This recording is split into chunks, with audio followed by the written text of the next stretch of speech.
Hi, good evening. So we are doing another reboot CPD, streaming a previously streamed session for those of you who have not had the opportunity to watch it yet, and also a chance to get CPD points by scanning for QR code at the end of the talk. So I'll just stream the relevant part of the talk, which is about 40 minutes long. And then at the end of it, I'll display a fresh QR code at the end of the talk. So you can scan it and still get points, even if you did not get the chance to do so for the initial session. Please note, if you've already claimed points for this talk, you won't be able to get duplicate points, all right? So without further ado, I'm going to start the stream for the reboot event. Okay, hang on a sec.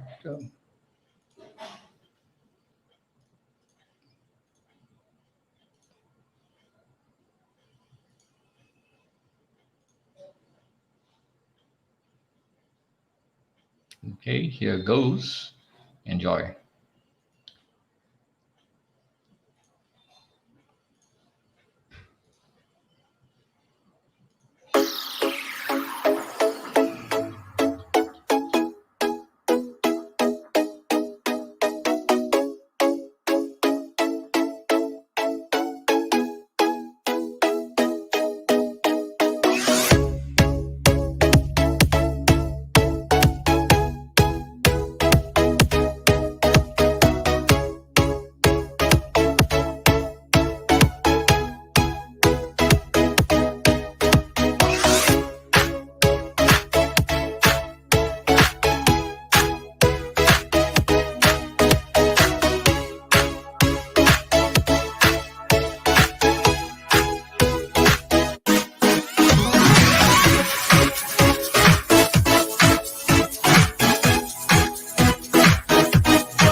Hello, and good evening, everyone, and welcome to another episode for our live CPD series in DOPS.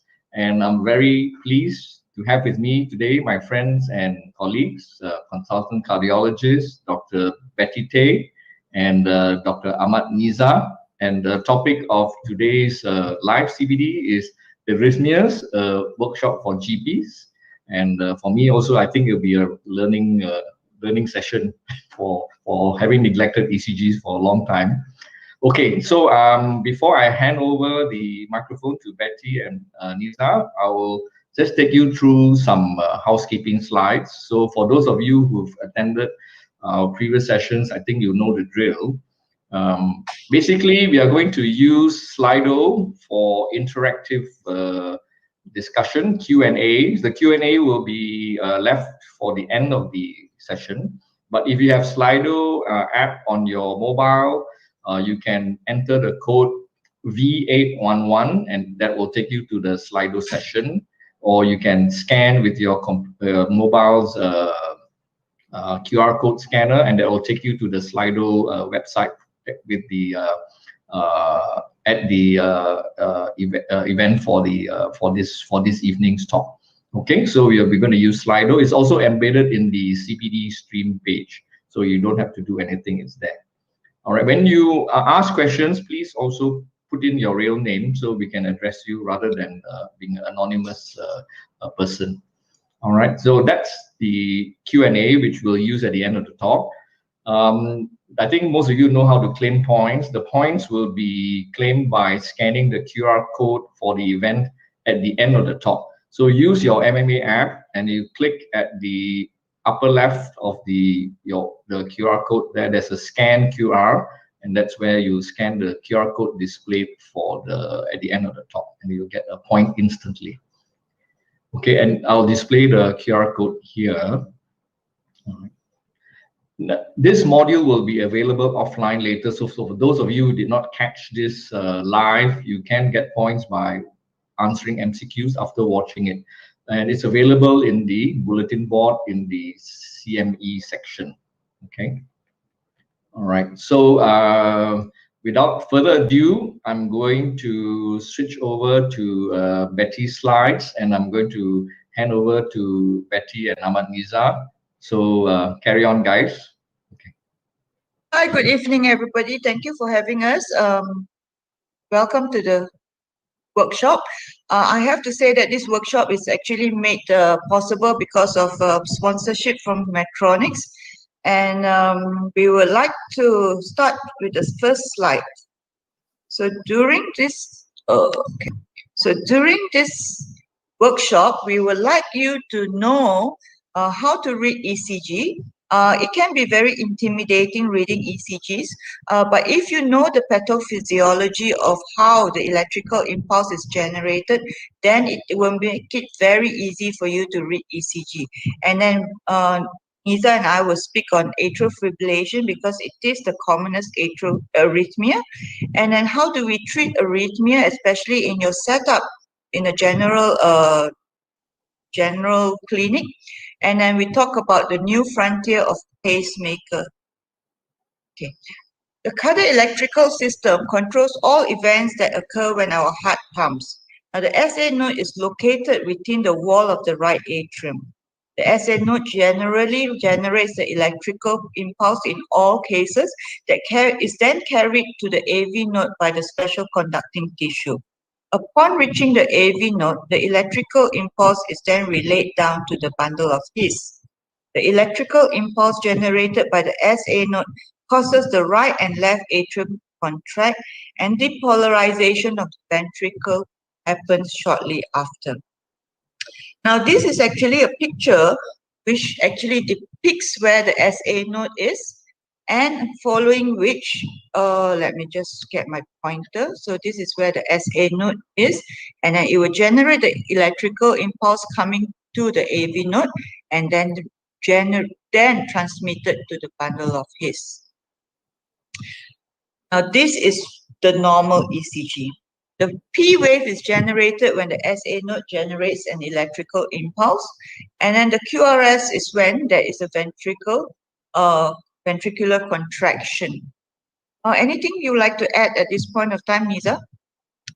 Well, I think the PQRS denotes the atrial activity is from the P to the Q of the ECG. That's when the atrium depolarizes, and then the QRS complex is actually when the impulse travels through the His bundle as well as the Purkinje system of the ventricle.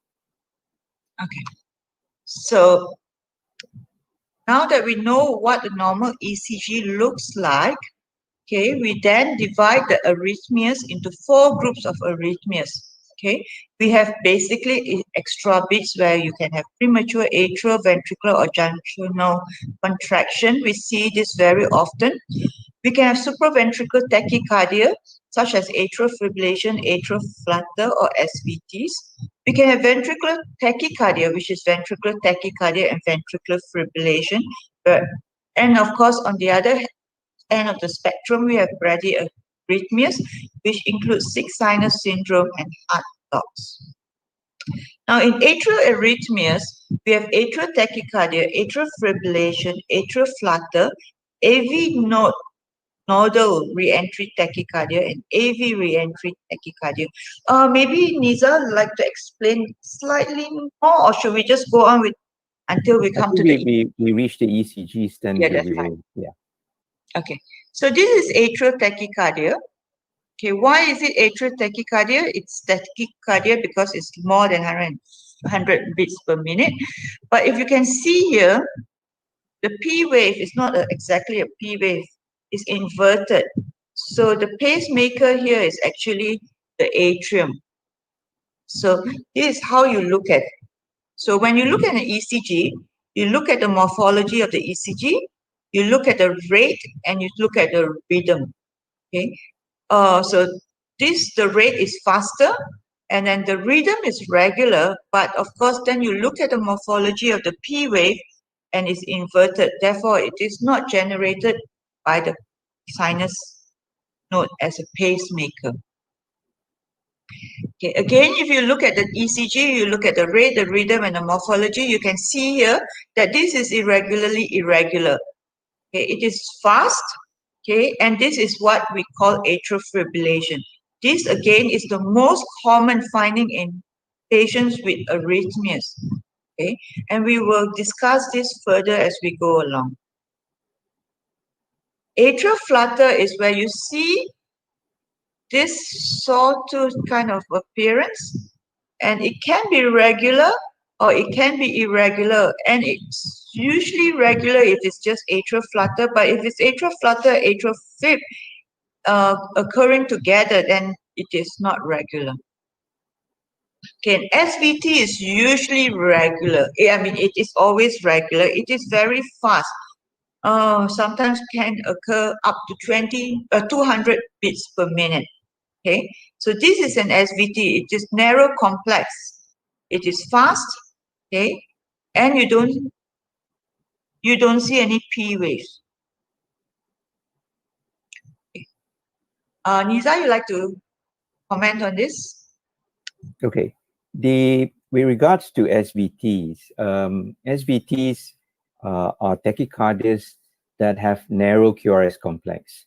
And there are two main, well, if you consider all atrial tachycardias, they're all with narrow complex QRS as well. So a broad division of patients with tachycardia can be either narrow complex or broad complex tachycardias. Generally, narrow complex tachycardia denotes supraventricular tachycardias, and broad complex tachycardia generally means ventricular tachycardia. Okay, so the common cause of supraventricular tachycardias are the AV nodal reentry tachycardias and the AV reentry tachycardias. Now, with AV nodal reentry tachycardias in sinus rhythm, you will see normal ECGs. But in a proportion of people with AV reentry tachycardia, you might see this sort of features when they are in sinus rhythm. This is a depiction of what WPW syndrome looks like. You have a shortened PR interval, and you see that the onset of the QRS complex is actually slurred. And this can be either slurred upstroke or a slurred downstroke. And very often, following the QRS complex is repolarization abnormalities that is seen as usually as ST depression. This is not a sign of ischemia. This is repolarization changes that occur because of the unusual way that the ventricle is actually stimulated. So this is Wolff-Parkinson-White syndrome. And they present with supraventricular tachycardias and as well as atrial fibrillation. The big difference between Wolff-Parkinson-White and the other SVT is this is probably the only SVT that is associated with sudden death. And you probably will need to realize that. It is rare, but it is certainly possible to present in cardiac arrest in people with WPW. So with regards to WPW syndrome, I think it should be referred further on for further evaluation. Betty? Okay. So we look at ventricular tachycardias, and ventricular tachycardias, again, we have something very common, which is ventricular premature contraction. We have accelerated idioventricular rhythm. And of course, on the other the other spectrum of the disease, we have ventricular tachycardia and ventricular fibrillation, and we have torsade. Let me just explain to you how ventricular ectopics may look like. This, okay, is a ventricular ectopics. You can see that these are normal rhythms and followed by another ventricular ectopic, and this looks different from the one that was previously shown where the arrow is showing. This is actually a multifocal ventricular ectopic, so it is more worrying than just your usual ventricular ectopics that you see. And of course, if you see a broad complex tachycardia, the first thing that should come to mind is ventricular tachycardia, and this should be diagnosed as VT until proven otherwise. So, and of course, this is ventricular fibrillation, but you don't see a proper pattern at all. The blood pressure should not be able to be recorded. Patient should be it's almost as good as an asystole, but it is easier to treat because if you defib the patient, especially if the patient is coming in with an MI, you can actually save the patient. And then we have bradyarrhythmia, which is a first-degree heart block, where the manifestation of it is usually on ECG. Patients will not have any symptoms, and it's just shown to have prolonged PR interval. Then there's second-degree heart block, and then there's third-degree heart block. Okay, this is sixth sinus syndrome. Nisa? Right, sixth sinus syndrome is a bradyarrhythmia, but it's not AV conduction abnormality. With sixth sinus syndrome, there are various types of presentation, and this is one of the ways that they present. That is the failure of the sinus node to fire, and you see periods where there is absence of P waves completely, and at other times you see P waves followed by QRS complexes. So this is a condition that we call as sinoatrial pauses, and these pauses are prolonged, and very often these patients will present with syncope. On the other hand, they can also present with tachycardias at the same time. Usually it is atrial fibrillation. And when the atrial fibrillation ends suddenly, the sinus node is already weakened. And what results is actually this prolonged pauses, and they will usually faint. So the sixth sinus syndrome can present with just simply bradycardia, or another form of presentation is tachybrady syndrome. And there are other variations and other combinations that they can present with. Betty? Yeah, this is a second-degree heart block. Maybe you can explain to them how it looks like. Okay. Where the PR prolongation of the progressive prolongation of PR interval. Right. Let me just put the pointer okay. there. If you think about heart blocks as the type 1, type 2, and type 3, it is an escalating degree of blocks, right? So initially there is conduction delay, that is the type 1, but in type 2 AV block, there are two types, type 1 and type 2. In type 1, you notice that there is progressive prolongation of the PR interval before a beat is dropped. Sorry. Hold on. Okay, that's what I'm back. Okay. Yeah. So you see that the initial PR interval is short, and then the second is longer, the third is longer still, before the fourth is actually dropped. So there is progressive AV conduction delay actually in Mobitz type 1. In Mobitz type 2, there is no delay. It generally can progress to a block or a block beat that is sudden. So when you talk about type 1 and Mobitz type 2, The Mobius type 1 AV block is usually, the problem is in the AV node. And with AV node, it's usually an intrinsic problem.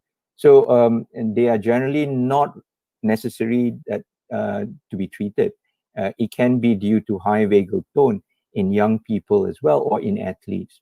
But in Mobius type 2 block, the block is usually below the AV node, which is at the His or the His-Purkinje system. And they have a greater tendency to progressing to complete heart block. So the Mobius type 2 is something that you need to catch and to refer for further treatment. When you have complete heart block, the upper chamber, the atrium, and the ventricle will be beating at its own rates. So you will see no association between the P and the QRS. In this particular example, you notice that the QRS complexes are still narrow. It suggests that the escape rhythm is probably in the His bundle. And when they have an escape bundle from the His, they're usually quite reliable. But if you see a QRS complex that is broad and the rate is very slow, these are usually not a stable rhythm, and they should be referred to the hospital as quickly as possible. Betty. Okay. We go back to atrial fibrillation. As we know that atrial fibrillation is the commonest cause of arrhythmia. We see it very often in patients with underlying diseases like hypertension, diabetes, heart failure, coronary artery disease, or even aging. But we also see in patients who have nothing at all, and we can call it lone atrial fibrillation.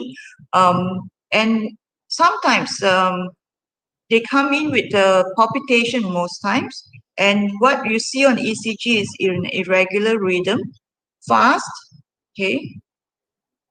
And it can be divided into paroxysmal, persistent, or chronic. And it increases the risk of stroke because it forms in the atrial appendage as the atrial fibrillation duration becomes more and more prolonged. It is also one of the commonest presentation for thyrotoxic patients. Now, how do we treat atrial fibrillation? Now, the duration of atrial fibrillation is very important. The cutoff point of treatment means reverting the patient back to sinus rhythm is 48 hours. So your history has to be very precise, okay? You need to ask the patient, how long have they had this palpitation? You need to be very certain about it, okay? Then, following which, we need to treat underlying causes, of course, if the blood pressure is not well controlled. Okay? If the patient has underlying coronary artery disease, or of course thyrotoxicosis. Now the decision is between reverting the patient back to sinus rhythm or to control the rate of the atrial fibrillation and allow them to be in atrial fibrillation. And then the other decision is what kind of thrombolysis do we use? Do we use antiplatelet? Do we use warfarin? Or we use a newer generation of anticoagulation? And then Nisa, of course, will explain to you what is atrial ablation. Okay, so now Nisa, maybe we will talk about this reverting and the rate control. Right. Yeah, this is in when we consider treatment of acute atrial fibrillation. So if particularly if the patient is symptomatic, and they are usually symptomatic when it's acute because the rate can be rapid. If the rate is very fast, if it's above 140 beats per minute, they usually would require admissions for control of heart rate and to see whether we need to revert the AF as soon as possible. But the decision to actually cardiovert them, whether it's electrically or pharmacologically, will depend on how long the atrial fibrillation has been present. If it's more than 48 hours, as Dr. Betty mentioned, then the chances that you may develop blood clots in the left atrium as a result of stasis is higher. And when you revert them to sinus rhythm, you may cause this blood clot to thromboembolize and cause stroke. So you would want to try, and in that situation, when it's beyond 48 hours, you probably will want to try and rate control them and start them on anticoagulation for at least 3 weeks before we consider reverting them to sinus rhythm. Right? Now, what are the, sorry. Okay, so for rate control, of course, you can use your beta blocker. Usually I would use a beta blocker. Sometimes I would add a digoxin if it's not well controlled. I seldom use Coraline in atrial fibrillation if the patient does not have heart failure. In actual fact, Coraline is not indicated in patients who has no underlying poor LV function, right? right. Yeah, I think The there's an question of increased risk. antiplatelets is probably not useful in people with atrial fibrillation. It probably doesn't reduce the risk of stroke, and in combination, dual antiplatelet therapy, when you compare that to warfarin is still superior. Even in but a good LV function patient?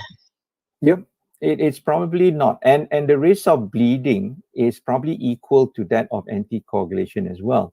So I wouldn't actually consider antiplatelet as something to reduce the risk of stroke. But you have warfarin and the new oral anticoagulants or the direct oral anticoagulants, such as dabigatran, apixaban, and rivaroxaban. These are the new agents. The big advantage of the new agent is the risk of intracranial hemorrhage is much lower compared to warfarin. Before, we always thought that the risk of bleeding is always going to be increased with the anticoagulation. But when we have the trials comparing the newer oral anticoagulant against warfarin, the incidence of intracranial bleeding is much lower with the newer agent. So that's a big advantage. The other is actually you don't have to do regular testing because this newer oral anticoagulant have a wide therapeutic window compared to warfarin, which has a very narrow window. So our choice is always to try and start DOACs rather than warfarin. But as a caveat, I don't want to. Sorry, I have to stop you here because I don't want to take home message for the GPs that they should not start on antiplatelet and there is no benefit in patients with atrial fibrillation and the reduction of stroke. I still believe that the antiplatelet, if you do not know, if you do not know the patient's LV function and you presume it's normal, I think in your clinic it is safe to start on antiplatelet. And I think that you should start on antiplatelet. There are benefits with antiplatelet. Maybe not as much as warfarin, but of course warfarin has a disadvantage of increased bleed. Now, if the LV function is less than 40, there is no doubt, of course, you can either choose warfarin or the newer agent of anticoagulation.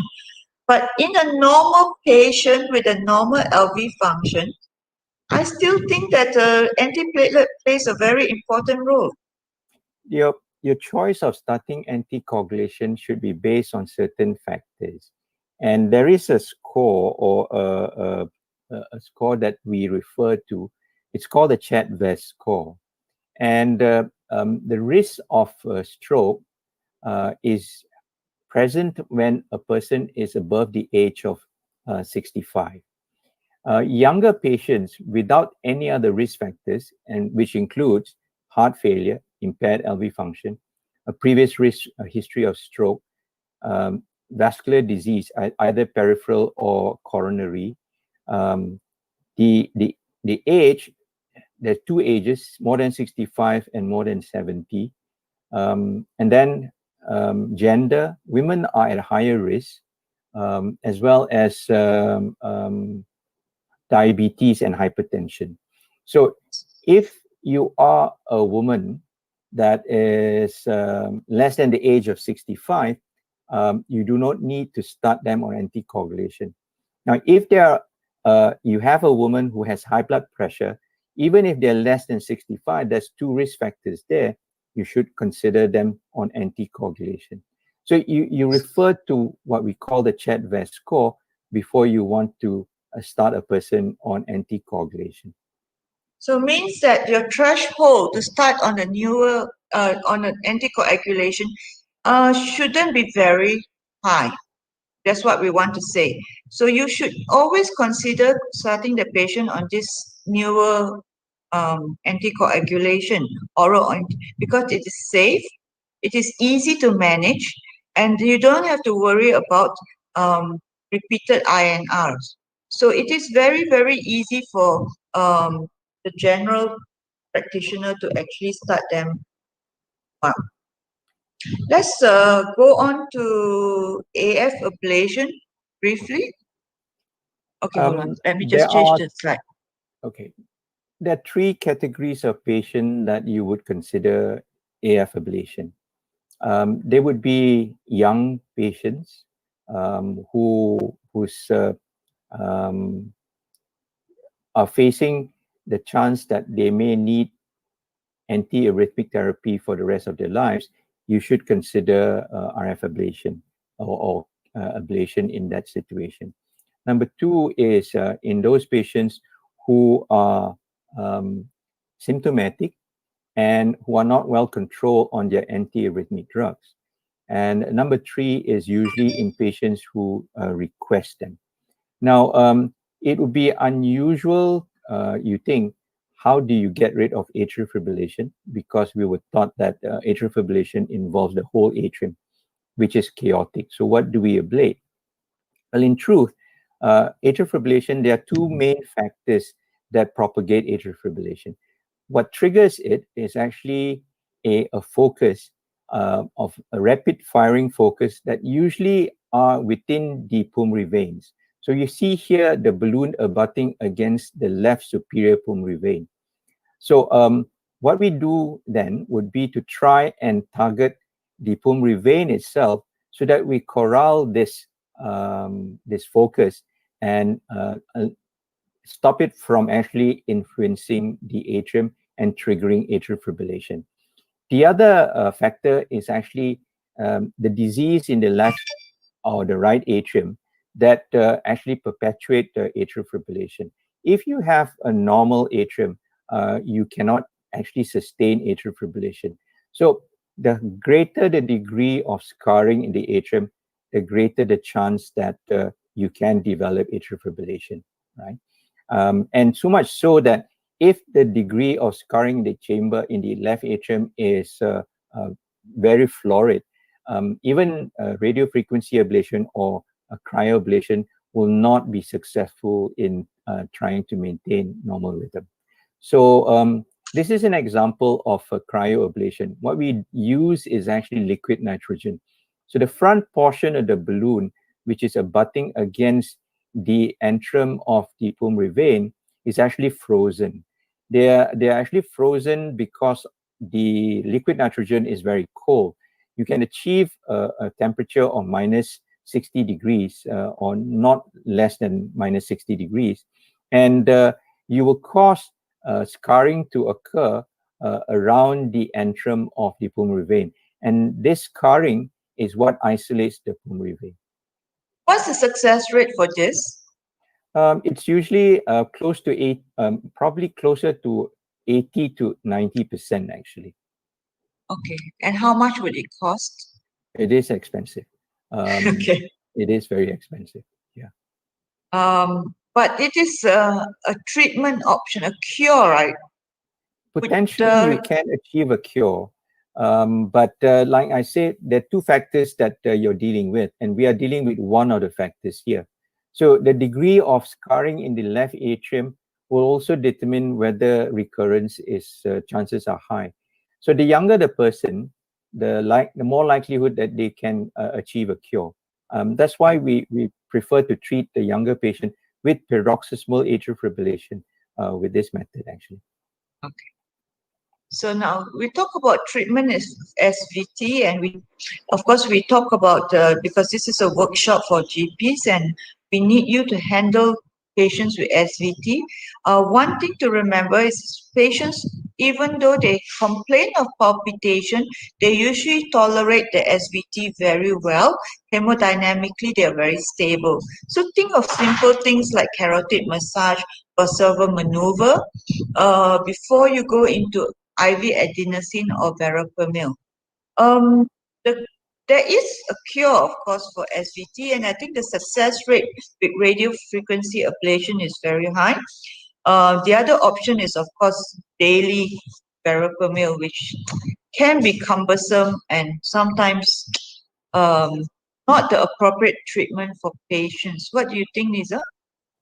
Yeah, quite typically the patients who present with SVT are women. The majority of cases of AV nodal reentry, more than 70% are women, and they tend to occur in women of childbearing age.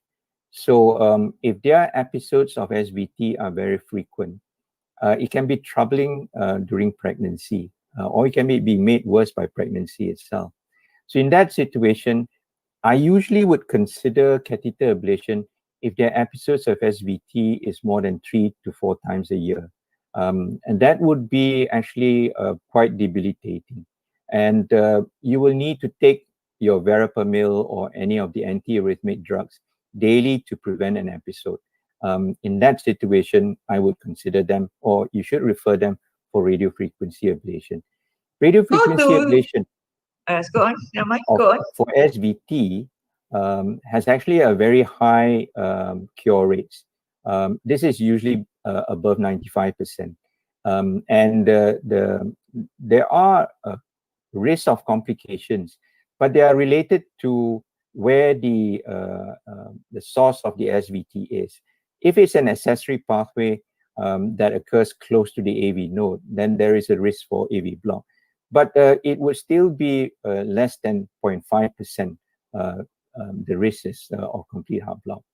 If you have AV nodal reentry, the risk is a little bit higher. It's usually 0.5 to 1.5%. But if the person is actually very symptomatic with frequent episodes, I would still consider RFA as the choice of treatment, actually. Okay, how about Valsalva maneuver? Can you explain to us? Okay. I'm going to explain to you how you're going to do Valsalva maneuver. Basically, from what I usually teach the patient is that you close your nose, your mouth, and you try to blow it out your ear. What do you tell your patients? Well, there is something called the modified Valsalva maneuver, which appears to have a much higher conversion rate for SVT. So what you do is you sit the patient up and you ask them to take a deep breath and probably either blow into a small balloon or the end of the syringe, right? Try and make them blow the plunger of the syringe, a plastic syringe. You don't have to give them a glass syringe. So they attempt to blow the plunger to push out the plunger from the syringe, and make them do that for about 30 seconds or so. And then what you do is you put their head down flat and raise their legs up for about 15 seconds before you sit them up again. Doing this sort of Valsalva maneuver, there is probably a 40% chance that you may terminate the SVT compared to a much lower when you do the traditional Valsalva maneuver. So that's a modified Valsalva maneuver. That's a good idea. I've never tried that method before. Okay, hold on. Let me just go back to the slides. Okay. Now, of course, treatment of VT or VF is a medical emergency. It is not easy in a GP setup. Okay, basic CPR is needed. If you have automatic external defibrillator, that would be best. The drugs that we use are lignocaine and myodrone and beta blockers. Beta blockers in a long term, not in an acute setting. And of course, to treat the underlying cause. Usually VT or VF is one of the main cause is actually poor LV function or patients with acute myocardial infarction. But in the long run, there is always, of course, ablation for VT and, of course, an implantable ICD. Okay, we go back and elaborate on this first, Nisa. Yeah, if you see a broad complex tachycardia, you should treat this with urgency. I would suggest that if you see someone in practice, in clinic practice, what you should do is probably call an ambulance to fetch them to go to a hospital, and try and ensure that the ambulance is equipped with an AED so that they can be defibrillated. It is unlikely that the problem with ventricular tachycardia is they can deteriorate to ventricular fibrillation, and you need to watch them closely. Right? I don't actually suggest drugs as outpatient clinic or a GP Yeah, clinic. it's very difficult. Yeah. So you need to treat them with urgency and get them to a hospital in an ambulance which is equipped with the defibrillator, if possible. Okay. We will. Oh, okay. Hold on. Let me go back because I. So the treatment of bradyarrhythmias, of course, many bradyarrhythmias like first degree heart block and morbid type 1 will not need treatment. If you have sinus bradycardia, again, we can use IV atropine. I'm not sure how comfortable you are using IV atropine in your clinic setup. Usually, sinus bradycardia is associated with inferior MI if they are not due to aging.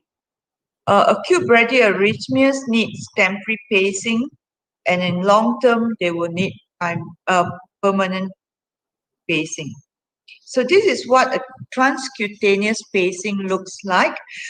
Basically, for transfer of patients or while waiting for the cath lab to be activated, it is like the defibrillator comes in the same machine. We can actually put the pad on and then they will generate impulse. It can be very uncomfortable for the patient because it is like externally being shocked. Now, this is a temporary wire. Okay, of course, we usually do it transfemoral, and we put the catheter into the right ventricle, and then we pace it. And this is a lot more tolerable, and it is on demand. So once the patient's heart rate goes above, let's say, 60, then the pacemaker will, this pacing wire will then, once it is below 60, then the pacemaker wire will then generate impulse. But what is a permanent pacemaker, Nisa? A permanent pacemaker is implanted. So you have leads that are usually introduced through the subclavian vein, and it travels through the nominate and the supraventricular, vena cava into the right atrium and into the ventricle. You have several types of this. You either have a single chamber pacemaker or a dual chamber pacemaker. But a pacemaker system, like any chain, the weakest link is actually it can actually be troubled by the weakest link. So in a pacemaker system, you have the generator, which is the device that we place at the left shoulder usually. That's connected to the lead, and that is actually implanted in the heart. So you have three components of this: the generator, the lead, as well as the person's heart. So usually it's the lead that is the weakest point, and that is an issue that can be overcome by this new type of pacemaker. The other issue with the pacemakers generally is actually next. You can show the next slide, Betty. Yeah. You need to make an incision to place the generator into the pocket, and sometimes this pocket can get infected, and so that is the other weak link of this type of pacemakers. So there is a new type of pacemaker that is available, and it's called a leadless pacemaker, or Medtronic calls them Micra. This is currently probably the smallest pacemaker in the world, and it's probably just slightly bigger than the size of your small finger. the tip of your small finger actually. It's inserted percutaneously through the inferior vena cava, so from the femoral vein, and it's actually minimal invasive. So there's no scar that is made in the shoulder itself. And because you take away the lead, there is less component to this pacemaker.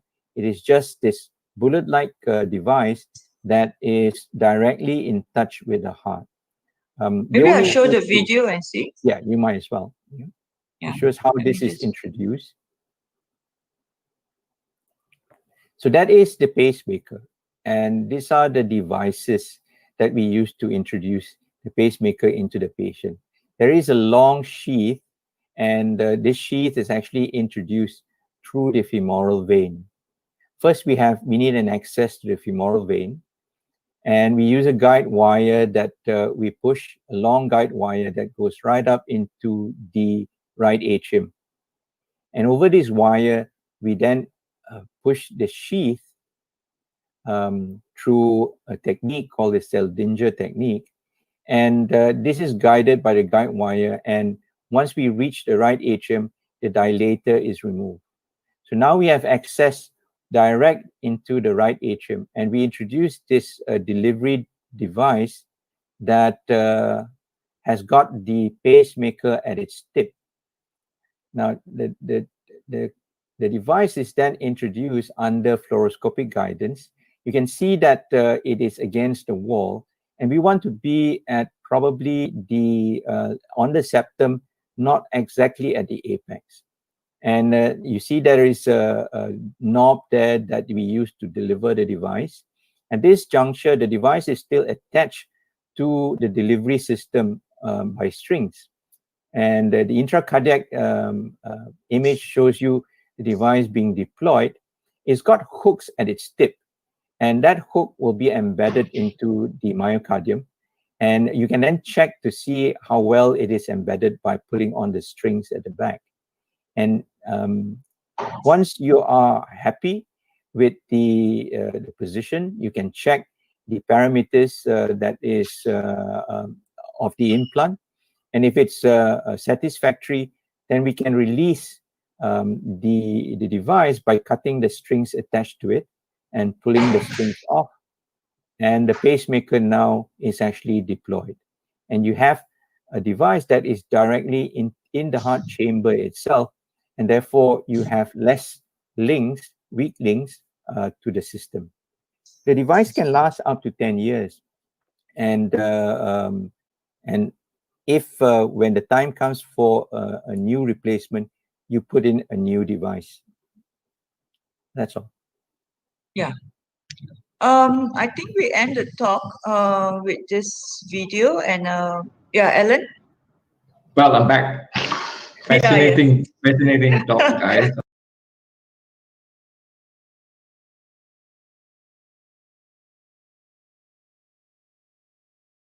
Okay, I think that's the end of the repeat stream of the talk. I hope you caught. If you didn't, if you caught the thing late, you can always replay it. What I'll do is now share the refreshed QR code so that you guys can get your points if you didn't get it. All right, so here it is.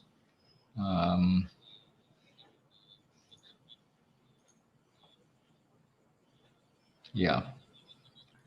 If you've got problems scanning, let me know. All right.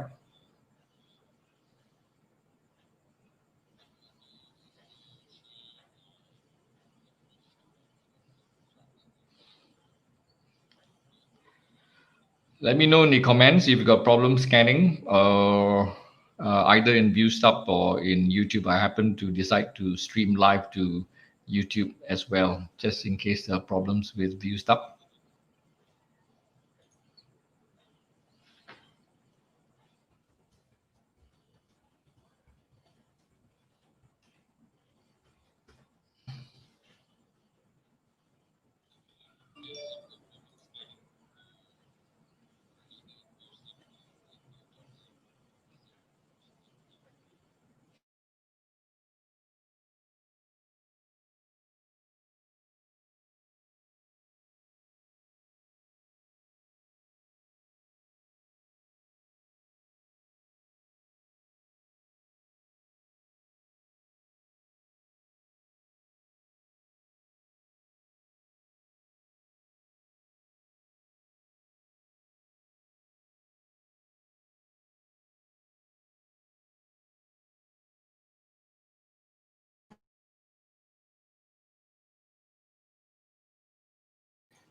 Just a reminder for our YouTube channel, please do like and comment, subscribe to our YouTube channel, because I think you